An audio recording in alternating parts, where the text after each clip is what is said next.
1060. Para ver nuestro menú del día y nuestros tradicionales platos, ingresa a laluna.cl, Instagram La Luna Chile y Facebook La Luna Restaurant. Ahora una luna en tu mesa.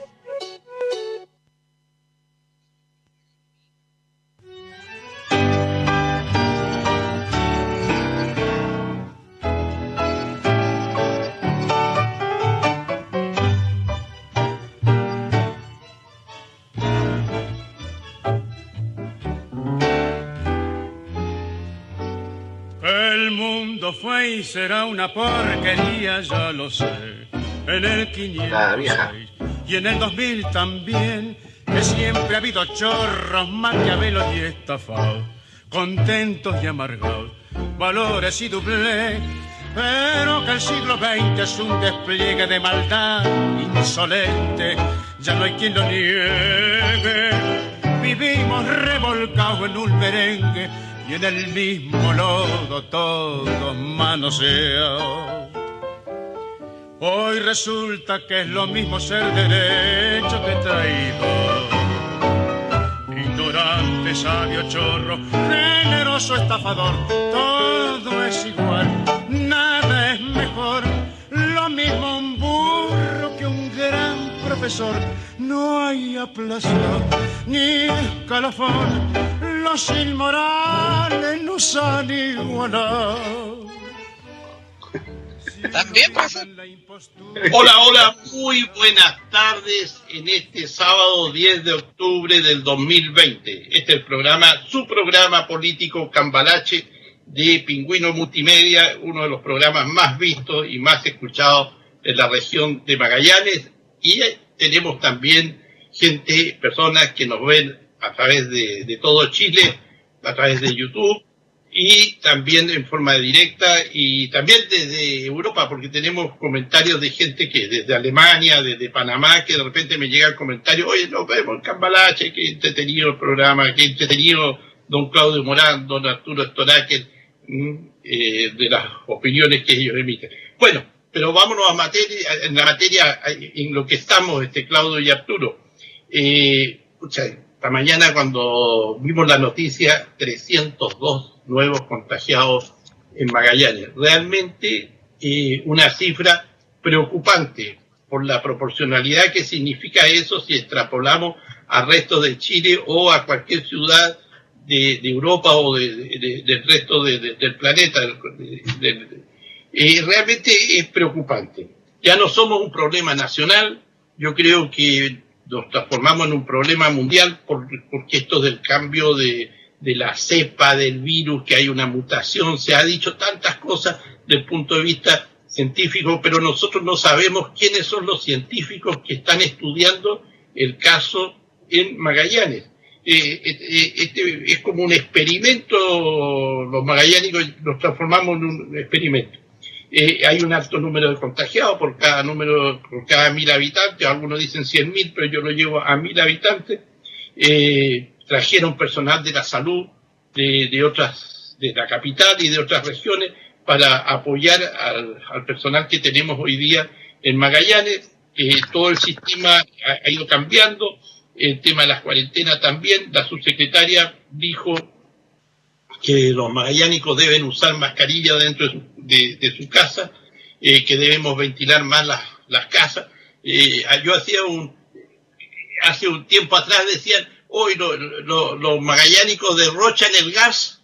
Esto lo decía del Ministerio de Energía, porque abren las ventanas con los calentadores y las estufas encendidas. Entonces, y abren la ventana, entonces hay más consumo de gas. Hoy día nos están diciendo: oye, ¿sabes qué más? Tenés que abrir todas tus ventanas para ventilar tus casas. ¿Cómo se contraponen los dichos y la manera de ver las situaciones en cada uno de sus momentos? De alguna manera... Porque opinar es gratis, pues, Bani. Opinar es gratis, cada mundo opina sin tener idea. Sí, yo a lo que voy, esto de que la subsecretaria Daza dijo de que hay que usar mascarilla dentro de las casas, uno dentro de la lógica y del sentido común, imagínate en una familia, 4 personas, ya todos con mascarilla, pero llaman a la mamá a almorzar, se sientan a la mesa, el papá, la mamá, el abuelo o los hijos, y para almorzar tiene que sacarse la mascarilla. En ese momento se sacaron la mascarilla y ahí se contagian. ¿Y qué saca tener 8 horas con mascarilla dentro de la casa si en lo que demoren en almorzar 15 minutos puede producirse el contagio, según la teoría de nuestra subsecretaria, señora Daza? Bueno, eso es un poco para ir introduciendo el tema de que realmente es preocupante. Estamos en un momento muy crítico. Yo aquí no quiero echarle todo el tema y la culpa a las autoridades. Las autoridades son las que hacen las normas, y ellos pasan esas normas para que uno las pueda cumplir. Algunas no han funcionado, como el caso, ¿te acuerdas de las patentes de los autos? Por allá el ministro dijo que las cuarentenas no eran la solución. O sea, hay una contradicción de lo que se dice y de lo que se hace, como que este es un experimento.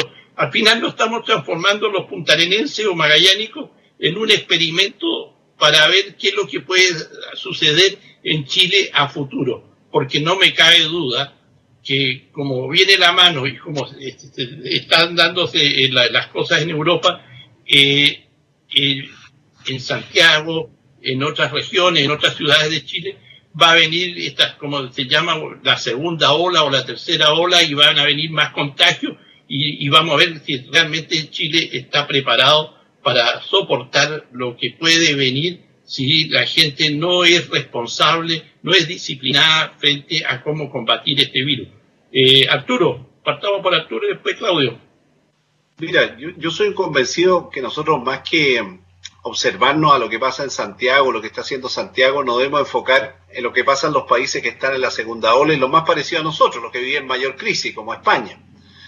En España, obviamente, frente a esta nueva ola que exigen, sobre todo en Madrid, ¿no es cierto?, que está bastante fuera de control, y hay otros países que también están con problemas como Italia, y de hecho se están cancelando vuelos. O sea, gente que tenía programado ir allá le están diciendo, lo están postergando en definitiva, porque está fuera de control.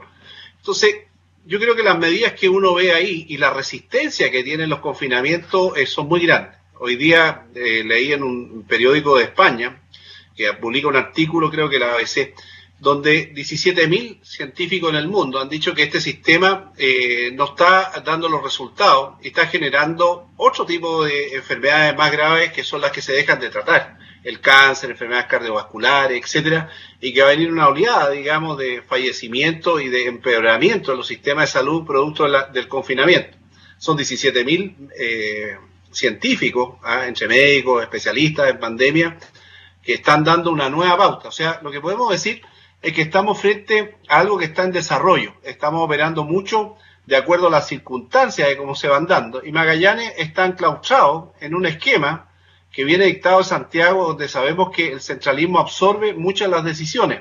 Y por lo tanto, las medidas que aquí estamos teniendo son paliativas y no tienen demasiada coherencia con el momento. Tú tienes que, si mira fehacientemente, Santiago está viviendo un momento de veranito de San Juan, llamémosle así, que pasamos lo peor, ya lo vivimos eso acá, pasamos lo peor, se está en la apertura, está en la reactivación económica, en los hospitales obviamente están recibiendo a gente que provienen de las zonas afectadas, están viviendo en otro lado. O sea, ellos hablarle de la necesidad y la crisis que estamos viviendo acá sanitaria con los traslados, la gente que fallece afuera, lo que significa estar lejos de su familia, lo que pasa con toda la parte económica, la economía a nivel local.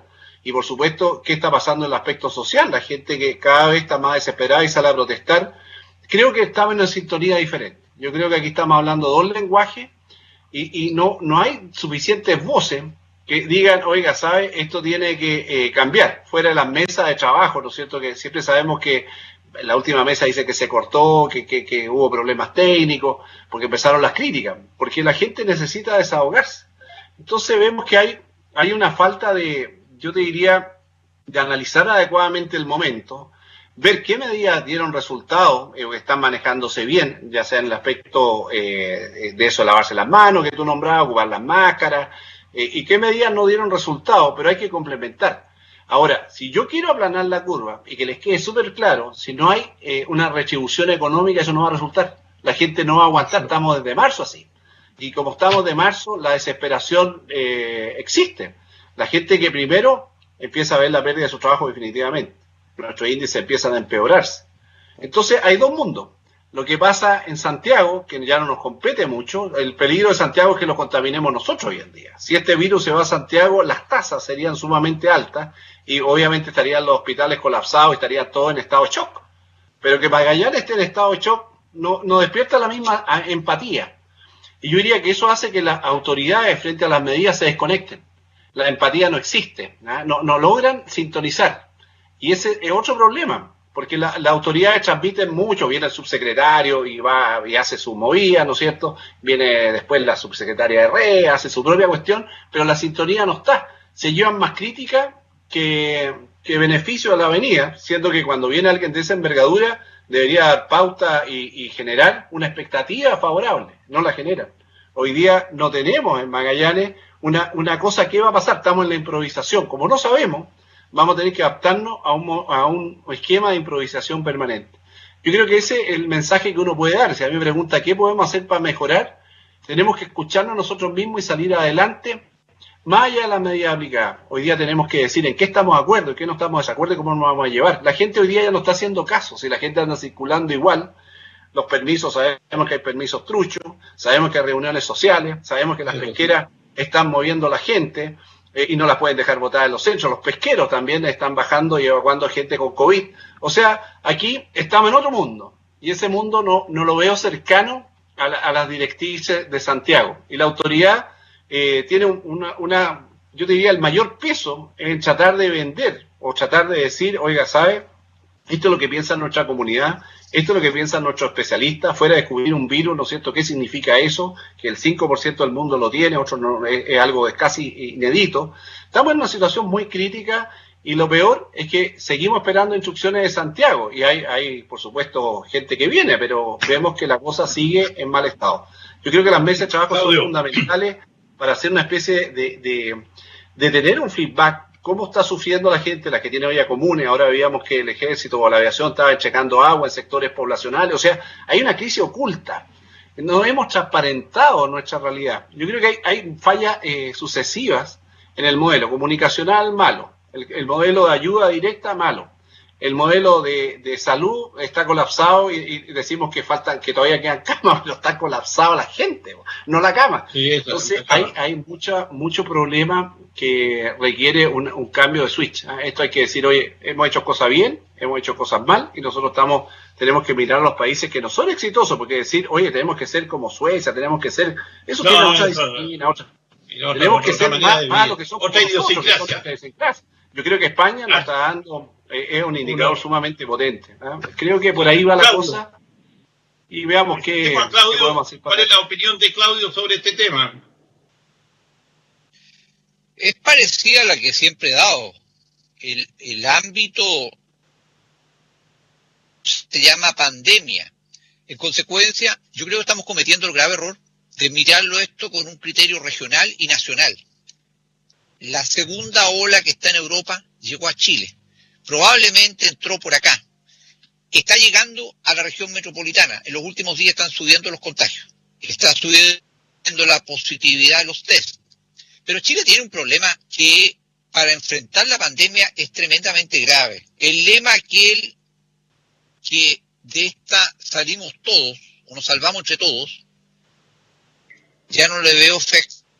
Creo que la realidad que sálvese quien pueda y cada cual se va a salvar a sí mismo. ¿Por qué? Porque tenemos un jefe de Estado y de gobierno que no quiere gobernar.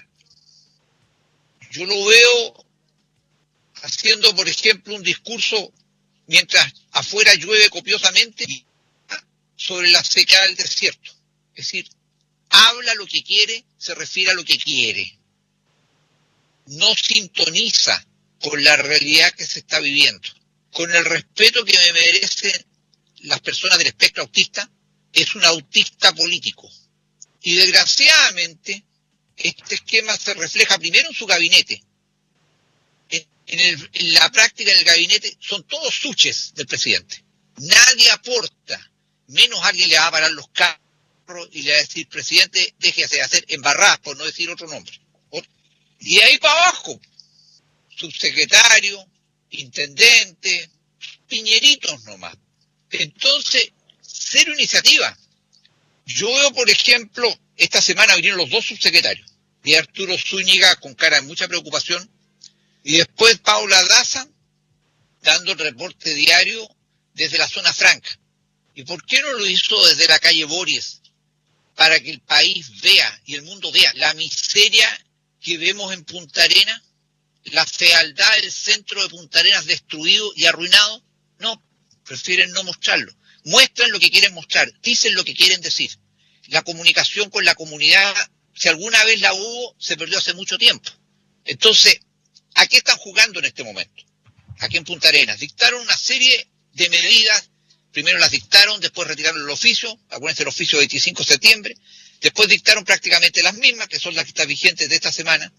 Y mucho cuidado, yo le mandé un mensaje a la intendente Rojas. Cuidado con la asesoría jurídica. Y lo vuelvo a decir, la volvieron a embarrar. Hay medidas que son innecesarias, hay medidas que son ilegales y medidas que son arbitrarias y vulneran los derechos constitucionales de la gente. No puede ser que en la aduana sanitaria para tomar el vuelo a Santiago te exijan un certificado médico, pero no basta un certificado médico. Tiene que explicitar en qué consiste el tratamiento. Y eso, señores, es vulneración de la ley de derechos del paciente. Los problemas de salud que tiene una persona son privados. Y si el médico dice que va a tratamiento de una afección o una enfermedad crónica, basta con eso. Pero no se lo están aceptando. Se están metiendo adentro de la casa, o quieren meterse adentro de la casa. Eso es grave. Han perdido el sentido de las proporciones y han perdido el foco. Desgraciadamente estas medidas no están funcionando. No van a funcionar. Que hacernos la idea, estimados auditores públicos, que estamos ya en marzo de 2021, prácticamente, en la situación de pandemia en Chile. En la iglesia de Valparaíso anunció que cancelaba la fiesta del 8 de diciembre en Los Vázquez. El ministro dice que no quiere festival de viña, última semana de febrero. Enfrentemos la realidad. Pero ¿sabes qué? Aquí hay un diálogo de sordos. A nadie le interesa nada. La administración pública, ni a nivel regional ni a nivel nacional, no puede aportar nada. Porque aquí en Chile está prohibido pensar. El único que piensa o tiene el derecho a pensar es el autista que ocupa el cargo de presidente de la República. Y por supuesto no piensa ni decide nada. Él tiene sus propios intereses que son divergentes de la realidad de este país. De pero esta Claudio, forma, mira, amigo, no vamos a salir. Así no vamos a salir. Se está haciendo mal. Claudio, pero nosotros a través de Cambalache, como un aporte en la intendencia, cuando estaba Fernández, ya llevamos 3 meses diciéndolo, necesitamos mejorar la comunicación entre la autoridad y las personas, el ciudadano con real, con el mundo real, una comunicación directa. ¿Qué cosa? Nosotros podríamos decir, mire, hacer un manual y repartirlo a cada una de las casas lo que no se debe hacer con respecto a esto de la pandemia. Que todas las personas en sus hogares estén notificadas de las cosas que no pueden hacer, para de alguna manera hacerlos responsables el día que la persona quiebren o rompan ese manual de lo que no se debe hacer, para que sean responsables. Porque, ¿qué pasa? Nosotros, los que hoy día cumplimos, la gente especialmente de la tercera edad, los que cumplimos con las normas que nos dice la autoridad o las propias normas que nosotros establecemos para poder salir de esta pandemia, salir de este virus, pero lo que pasa es que uno está sujeto a la irresponsabilidad de otros, de que salen con la enfermedad a la calle, que no cumplen con el distanciamiento, que no usan la mascarilla, que hacen fiestas, que hay fiestas entre familias, entre amigos, etcétera, etcétera. Entonces, eso hay que, esas normas yo creo que hay que publicitarlas a través de los medios de comunicación, los medios escritos, los medios televisivos, las radios, y a través de un manual que uno lo debe dejar en cada una de las casas para que la gente se comprometa a lo que no debe hacer. Y por ejemplo, y de lo que debe hacer también, el uso de mascarilla no dentro de la casa, que eso lo encuentro una estupidez. Pero de alguna manera a la gente hay que hacerla responsable. Pero que si me permite, Boris, sí. Boris, si me permite ahondar un poquito sobre eso. Nosotros estamos pagando el pato de una cultura, entre comillas, del irrespeto. Sí. No hay respeto por el derecho de los demás. Y entre el derecho de los demás está el derecho a la vida, a la salud, a la integridad, a la honra, en fin. Acá todos se funan. Si tú estás en desacuerdo, te funan y te tapan a garabato. ¿Hay respeto por los adultos mayores en Chile? No los hay. ¿Hay respeto por los niños? No los hay. Entonces, esto es una consecuencia cultural de lo que somos como país. Desgraciadamente, eso es lo que estamos sentando. Yo creo, fíjate que, a ver, uno lo puede ver de distintas maneras. Una es hacer una enumeración de fallas, que al final no son inconexas, porque cuando tú lo modelas y no eres capaz de generar un modelo frente a un virus que realmente no sabes cómo reaccionar 100%. Tú dijiste, este es el camino a la certeza. Los modelajes que habían en salud, que era el CIR, y después se modificó, el CIR consideraba en la R era recuperado, consideraba a los muertos, porque ya no eran contagiosos. Decían, oye, pero qué barbaridad, pero bueno, así era el CIR. Ahora se llama, creo que CIES, con le agregaron una E. Algo así. Sí, bueno, entonces uno ve que estamos frente a un virus que nos obliga a improvisar. Curiosamente, yo te diría que gran parte de los negocios, gran parte de la salud requiere improvisaciones frente a lo desconocido, porque no hay certeza. Y vamos a cometer errores en ese camino y tenemos que ser capaces de echarlas atrás. Oye, esto de poner, voy a dar una idea chiquitita, oye, poner las patentes fue un error y lo di para atrás, pero ¿cómo pueden cometer barbaridades? Vamos a cometer muchas. Y eso hay que tenerlo claro, que nuestras medidas, las que nosotros estamos enumerando acá, deberían sumarse. Por eso es que hoy día los aportes, yo te diría de las partes comunitarias en general, son importantes, como lo es salud, como son los actores económicos, porque tú tienes que repriorizar muchas cosas que has hecho bien, cosas que no se hacen bien porque la gente no la está resistiendo y tú no sacas nada, a veces decir no pueden haber ninguna reunión social si sabes que se siguen haciendo. Oye, esto de tener permiso para circular, sabemos que hay en la red sistemas para evadirlo, o sea, estamos creando un esquema perverso en torno a las instrucciones de autoridad porque ha perdido la confianza nuestra. O sea, yo te diría, lo que pasa es que hoy día dudamos de la autoridad que esté haciendo lo correcto. ¿Por qué? Porque estamos siendo inundados de dos tendencias, en mi opinión. La tendencia de la OMS y la tendencia de otros científicos, que son como 17.000, como les señalaba, que tienen otra visión de cómo manejan la pandemia, que dicen que este sistema nos está llevando a algo peor. Y dan sus causales y lo demás. Entonces, cuando tú tienes visiones diferentes y contrapuestas, que no eres capaz de conciliar, el público como nosotros, toma decisiones, digamos, de su conveniencia. Oye, esto me quedo, con esto no me quedo. Porque tú dices, oye, yo voy a ocupar la máscara. Sí, la mayoría la ocupa. Pero yo no voy a hacer caso, me voy con el auto por otro lado. Entonces, empezamos a jugar a las conveniencias, lo que a mí creo que es lo correcto. Y eso ha sido un gran error que no han sabido las autoridades de recanalizarlo. Tú tienes que hacer una campaña de convencimiento que esto nos está alargando. La gente que cumple está viéndose perjudicada. Y obviamente que ha habido también mal comportamiento de repente de ciertos sectores industriales que no han sabido realmente aplicar algo más allá del instructivo. O sea, aplico el instructivo y yo cumplir la norma, ya estoy listo. Entonces hay una conjunción de errores que tenemos como sociedad que nos cuesta reconocerse. Nosotros decimos, la culpa la tienen el que no cumple el confinamiento. No, pero no es eso ahí, la culpa es de la pesquera. Y la pesquera dice, no, nosotros estamos acotados, nuestros enfermos están sectorizados y se llevan a una residencia y lo hacemos bien. Usted es el responsable que anda circulando, los nuestros no circulan. Entonces una sociedad que no habla, no se entiende, ¿qué posibilidades de éxito tiene? Y ese es el gran defecto que yo veo acá. No hablamos un lenguaje común y tenemos gran desconfianza de las acciones que emprende la autoridad. Pero Arturo, yo comparto lo que tú dices 100%, pero para crear ese lenguaje que tú dices entre el empresario, entre la autoridad y la gente, tiene que haber una buena comunicación. Y la impresión que yo tengo, y no sé si la tienen ustedes, es que la comunicación, no está esa comunicación que todos esperamos.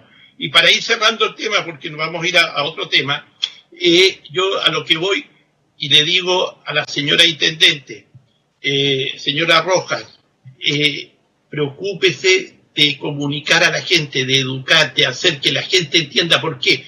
Porque uno conversa con trabajadores, con el maestro carpintero, con el gaffiter, con etcétera, y como que están muy perdidos, la gente no ve muchas veces la televisión, entonces hay que ir en forma directa a su casa a comunicarle y a decirle lo que debe hacer y lo que no debe hacer. Y eso es muy importante. Y hay que invertir plata, no sé, plata a través de los fondos municipales, a través de fondos del gobierno regional, platas que quizás no están en el presupuesto, pero por ejemplo las platas que dejó el casino, las platas que deja la zona franca, úsenlas para hacer una buena comunicación y poder comprometer a la gente a ser responsable, porque hoy día hay mucha gente, especialmente gente joven, muy irresponsable, pero a esa gente hay que notificarla de su irresponsabilidad y decirle, mire, usted se compromete o no se compromete a esto, y si usted no se compromete, bueno, las penas del infierno. Mira, en Francia, en París, por no usar la mascarilla en la calle, te cobran una multa de 600 euros, y duele 600 euros. Entonces, aquí en Punta Arenas, no, acá le importa un comino. Bueno, eso es el mensaje que le dejamos a la señora intendente, a las autoridades que hoy día tienen que hacer las normas para que una vez por todas terminemos, porque yo no quiero llegar a fin de año como está hoy día. Po. El mensaje es, haciendo más de lo mismo, no van a tener mejores resultados. No, hay que tener hay que cambiar cambio. Radicalmente. Bueno, Cambio. Claudio, te quiero hacer una pregunta. Tú presentaste un recurso de protección el día lunes a la Corte de Apelaciones de Punta Arenas para que no se efectúe el plebiscito. La Corte de Apelaciones de Punta Arenas no te lo declaró admisible, por ahí dijeron que no habían querido recibir el papel, pero no es así eso, no sé, es una mala información, pero no lo declaró admisible. Y te fuiste a la Corte Suprema. Tú podrías, en forma sucinta y con el lenguaje no tanto de un abogado, ¿no es cierto?, contarle a la gente ¿qué pretendías tú con eso? ¿Tú me haces una pregunta o me haces una consulta? Te digo porque como soy abogado, te hago una consulta porque las consultas son pagadas. Si me haces una consulta, las consultas son pagadas. Si me haces una pregunta, sí. Es gratis. Es gratis, pero la pregunta es porque sí, nos dejó de llamar la atención a nivel local primero y nos dejó de llamar la atención este recurso de protección a nivel nacional. De verdad no fue el día lunes, no fue el traspasó la frontera de Magallanes. Fue hace muchos días atrás. Ya. Que no se presenta un papel, se sube por internet, porque ahora todo es electrónico. Y la corte integrada por una ministra titular, un ministro suplente y un abogado integrante, y eso lo destaco, los abogados que están viendo esto lo van a entender, declaró inadmisible el recurso, no porque no estuviera fundamentado, sino que yo esto lo entiendo. Lo hicieron también en la Corte de Santiago por otro recurso, lo hicieron en la Corte de Concepción por otro recurso. Sí, es una política de nivel nacional, como que se asustan las autoridades judiciales porque creen que este es un tema de presidente de la República y del Congreso Pleno. Y no es así. Ya. Y no es así, porque el recurso de protección te protege, y así lo dice el nuestro, que yo represento un grupo de ciudadanos adultos mayores.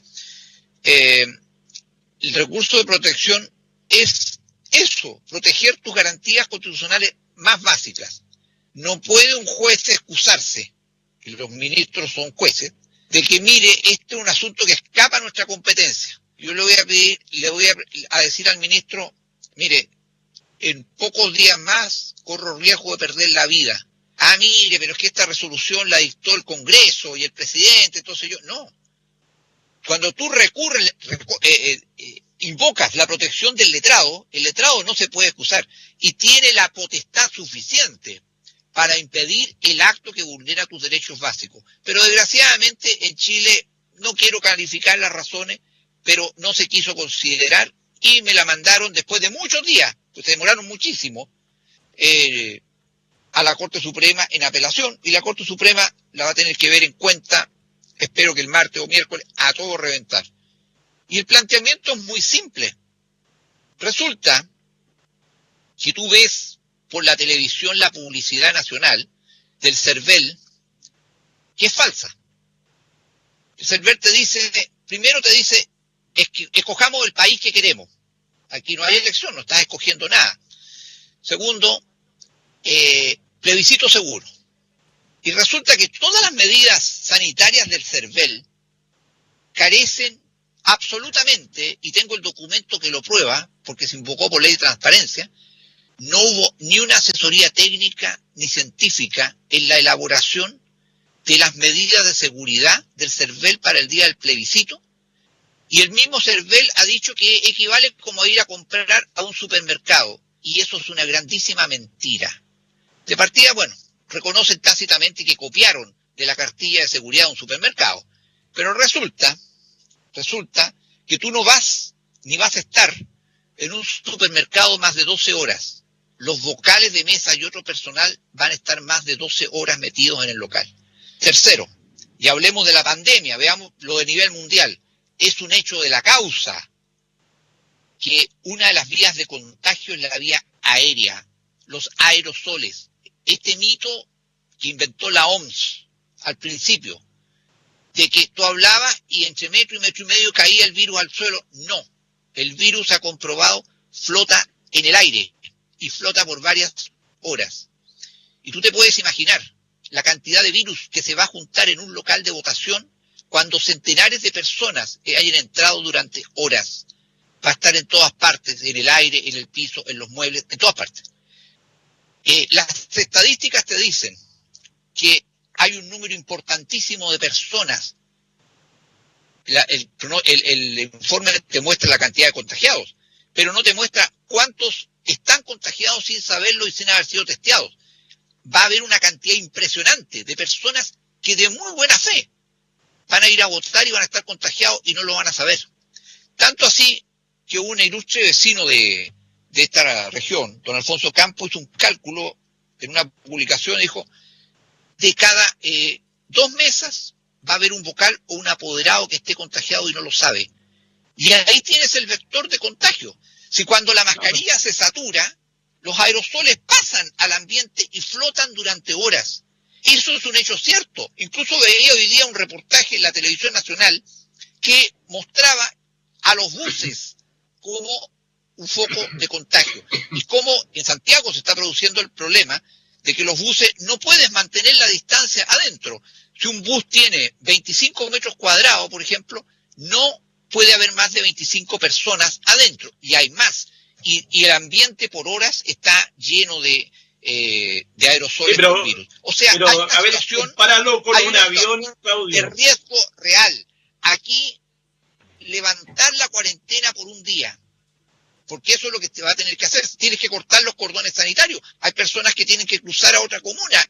No pueden pasar por el cordón sanitario. Tienes que levantarla. Y vas a mover un universo electoral en Punta Arenas de 122.500 personas.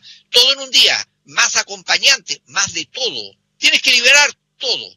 Se va a venir todo abajo, todo. Y la cantidad de contagios que va a haber va a determinar la muerte de muchas personas pocos días después. Ya lo vas a ver. Ya, vamos a ver. Arturo, tu opinión sobre el recurso de protección presentado por nuestro amigo y panelista del Cambalache, Claudio Morán. Yo creo que se lo van a tirar por el desvío, tal cual se está viendo. ¿Verdad? Va a ser un antecedente, sí, en algún momento de lo que pensaban muchos adultos mayores. Y es bien importante el tema de los adultos mayores acá, porque son los de más alto riesgo, excepto las personas jóvenes que tienen otro tipo de enfermedades. Y por supuesto que están asustados. Eso yo te diría que en las encuestas en general, el susto es un factor de abstenencia.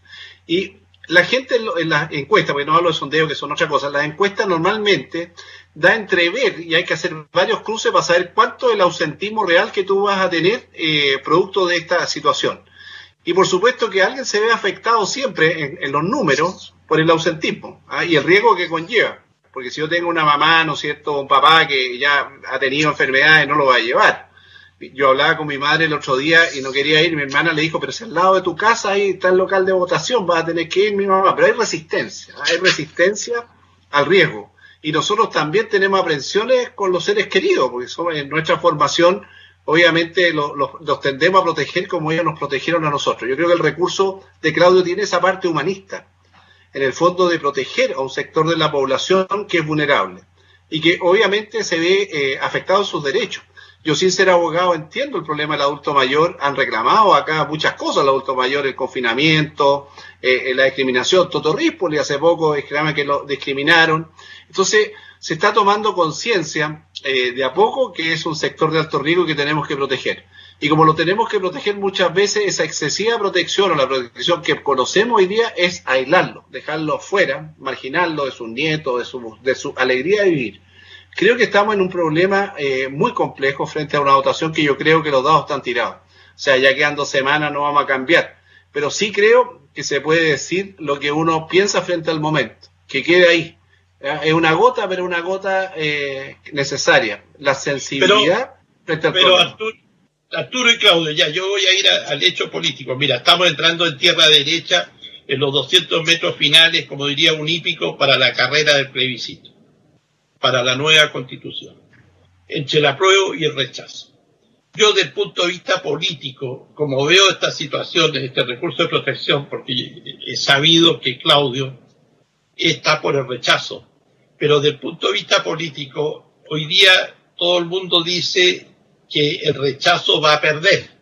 Entonces, como que se quieren agarrar de una situación así, los que están por el rechazo, ya vemos las cosas como son, con la lógica política de que nos acostumbramos a nosotros a conversar. Parar el plebiscito sería como que estarían ganando lo del rechazo porque no se haría este plebiscito, de alguna manera. Pero hay que escuchar también a otra gente de la derecha, como el caso Longueira, que él dijo en su momento, oye, no hagamos nada de plebiscito y que le demos como ganador al apruebo, porque va a ser el triunfo, va a ser mayoritario el apruebo, se habla de 80-20. Entonces, de alguna manera, si no queremos contagiarnos, bueno, digamos que no hay plebiscito y ganó el apruebo y ganó la Asamblea Constituyente y pasamos a la fase de abril, donde se eligen a los constituyentes y seguimos todo el proceso del plebiscito. Pero acá también hay que ponerle piedras en el camino para que no se haga el plebiscito desde el punto de vista político.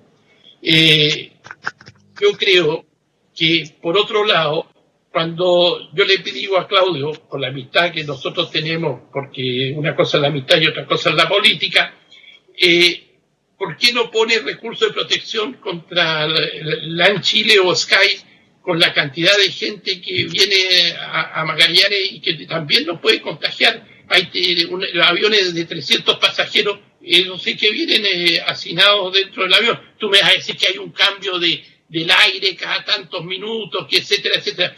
Pero yo no te he dicho nada. No, tú no me lo vas a decir. Tú me lo vas a decir porque está dentro de la teoría. No, pero tampoco a lo que te yo lo voy a decir.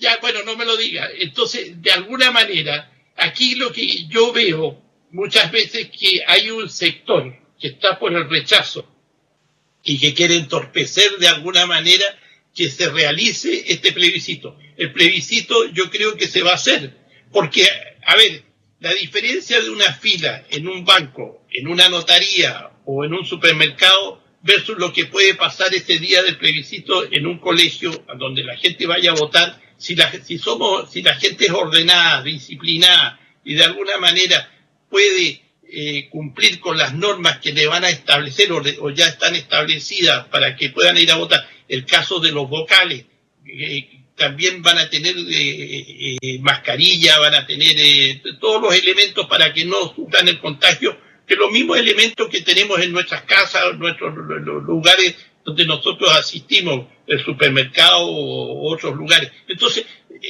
a ver, ¿hacemos o no hacemos el plebiscito? Hay un sector que no lo quiere hacer, otro sector mayoritario que dice sí, es necesario que se haga.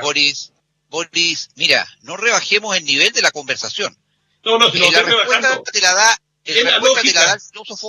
La respuesta te la da el filósofo Aristóteles. Ya. Aristóteles, al referirse a la lógica y la ordenación del pensamiento, construyó ciertas frases que te indican verdades evidentes por sí mismas. El que no puede lo menos, no puede lo más. ¿Me entiendes? Bueno, claro. Y a la inversa. Sí, el que puede lo más, puede lo menos. No puede lo menos. Bien, muy bien.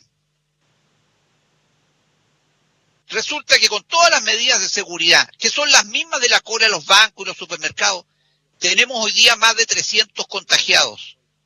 Sí. ¿Tú crees que saliendo los 140.000 habitantes de Punta Arenas en un solo día, desplazándose, desbocados, porque es humano, han estado, Boris, estamos en una prisión? Eso es un tema que nosotros estamos dejando de lado.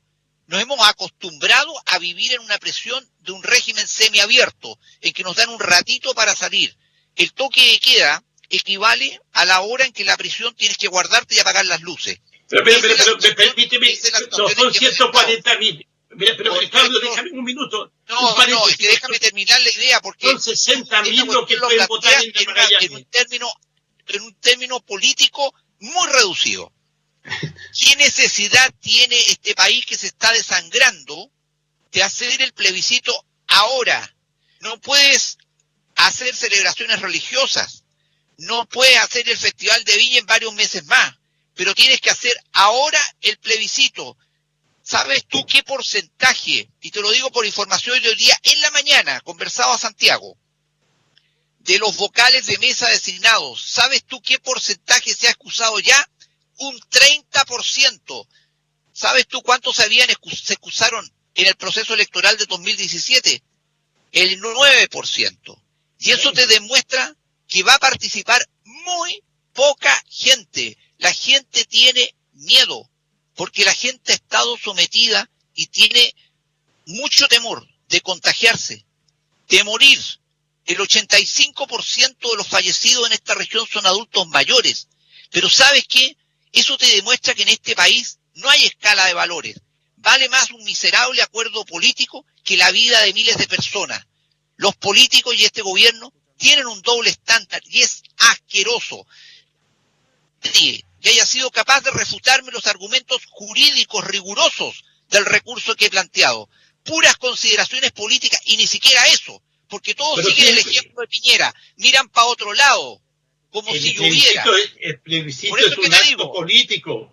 Es un acto político el plebiscito. Es un acto político que no tiene la importancia de la salud y la vida humana. Y en este país la salud y la vida humana vale callampa, Boris, y esa es la verdad.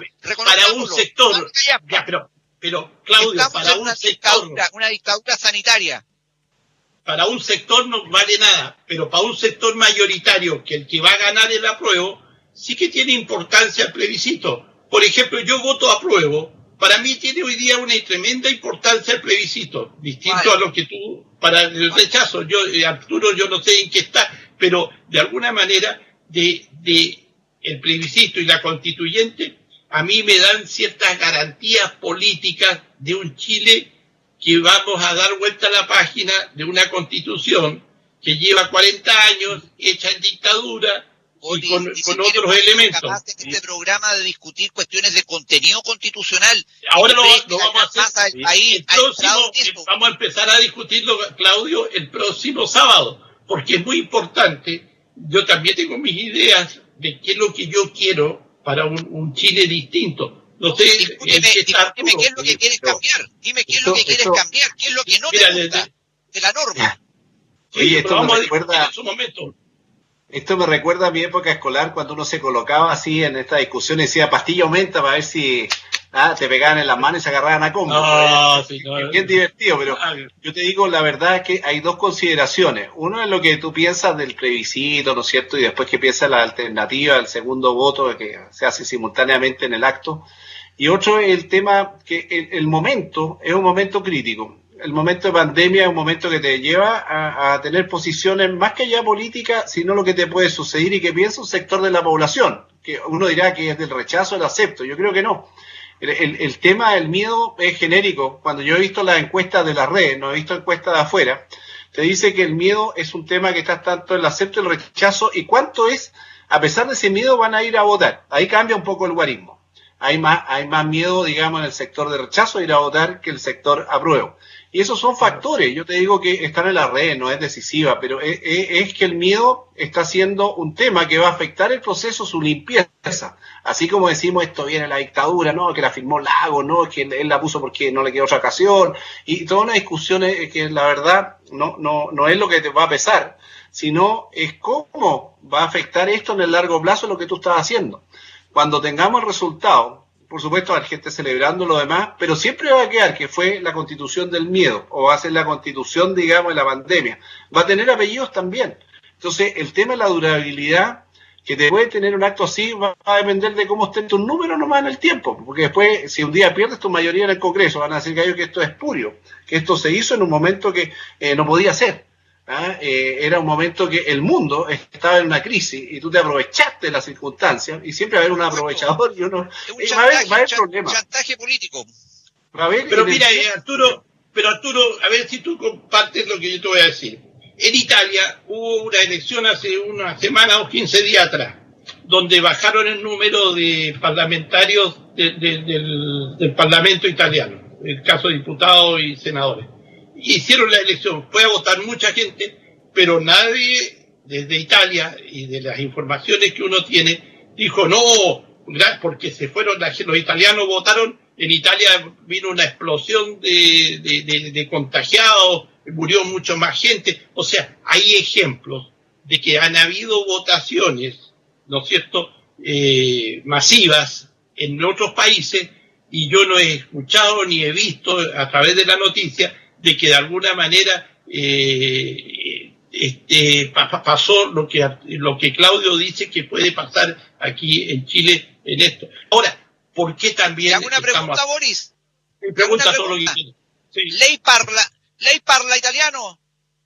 Sí. ¿Lei parla italiano? Sí. Mira, acá en Chile tenemos la mala costumbre de ponernos a opinar sobre situaciones de otros países y otras culturas que no tenemos ni idea. De partida, pero muy mal ejemplo, de partida te voy a decir que este plebiscito, aparte de toda la crisis en que estamos por la pandemia, que lo torna doblemente ilegítimo, es un plebiscito absolutamente tramposo e inédito. No hay ningún plebiscito en el mundo en que haya más de una papeleta. Es una trampa, eso es materia seguramente del próximo programa. En todos los plebiscitos, una papeleta, un sí o un no, un apruebo o un rechazo, nada más. Pero, eso te demuestra que como hecho político es doblemente turbio. Dame un minuto para decirte que por qué estamos haciendo este plebiscito. Y si tú lo dices tramposo, yo la segunda parte la encuentro muy tramposa, porque se pusieron de acuerdo los políticos. Yo te digo, el que vota rechazo debería anular el segundo voto de constituyente o mixta, porque eso es un tema ético. La trampa. La trampa está por ahí. Pero ¿sabes cuál es el problema?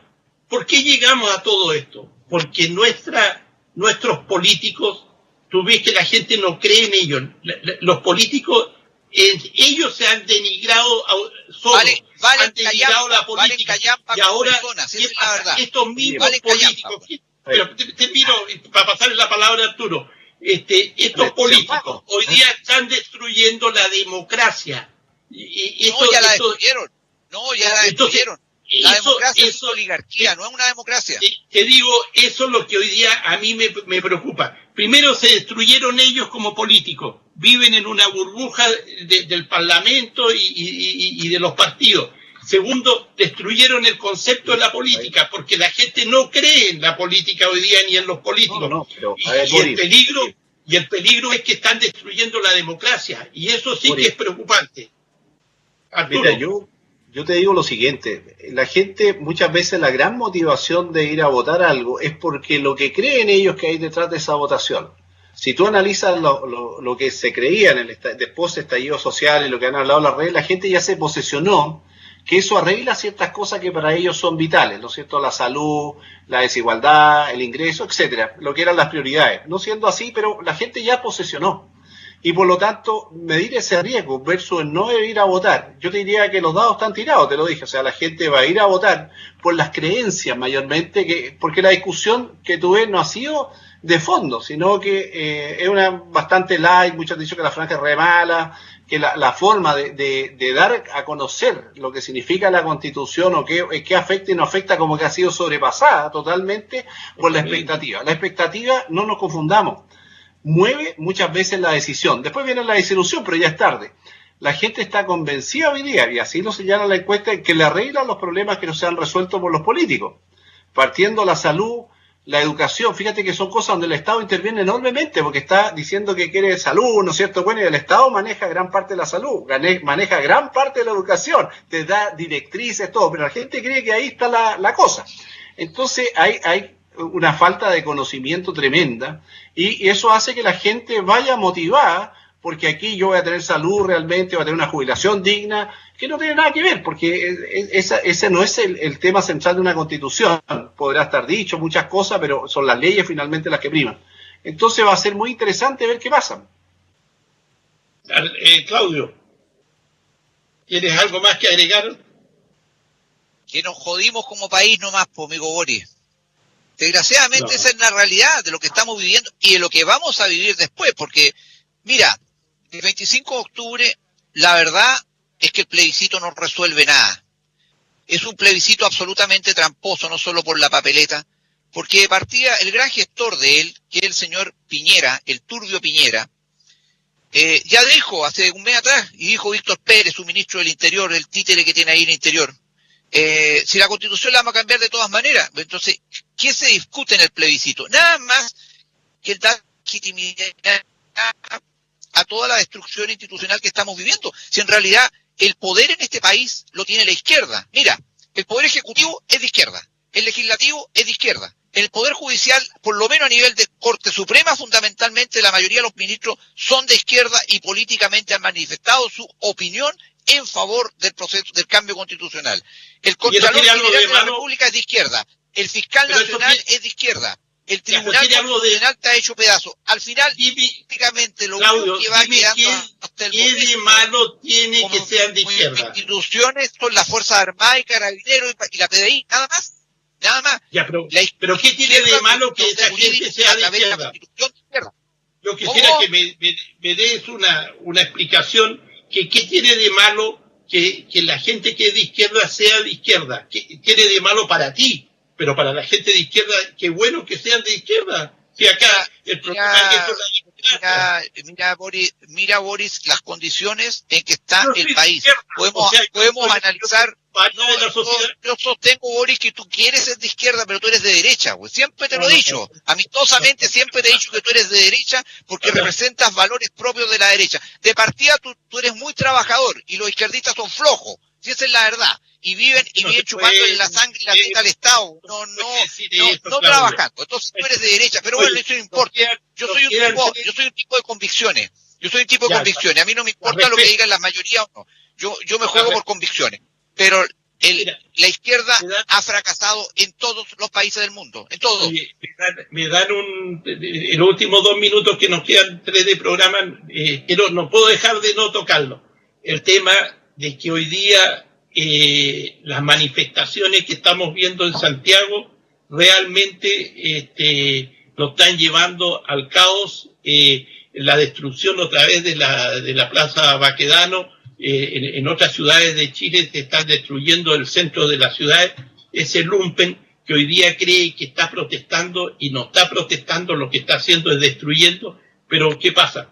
Nuestro director del programa, Javier Contreras, nos está diciendo que hemos llegado al final. Es un tema que yo quería tocarlo porque no se puede seguir viviendo con gente que está destruyendo el país, está destruyendo lo privado y lo público. Y eso sí que me duele, porque esa destrucción material nos lleva a una destrucción no solo en lo material, sino una destrucción en los valores de la sociedad. Así es. ¿Qué más les puedo decir? Tengan ustedes muy buenas tardes. Este tema vamos a abrirlo el próximo sábado junto con el tema constitucional, porque creo que se está poniendo interesante Cambalache antes del plebiscito. Tengan ustedes muy buenas tardes, lo repito, y nos estamos viendo y escuchando el próximo sábado. Chao, chao. Si Dios quiere, si Dios quiere, si Dios quiere. Vivimos revolcados en un merengue y en el mismo lodo todos manoseados. Transmite Pingüino Multi.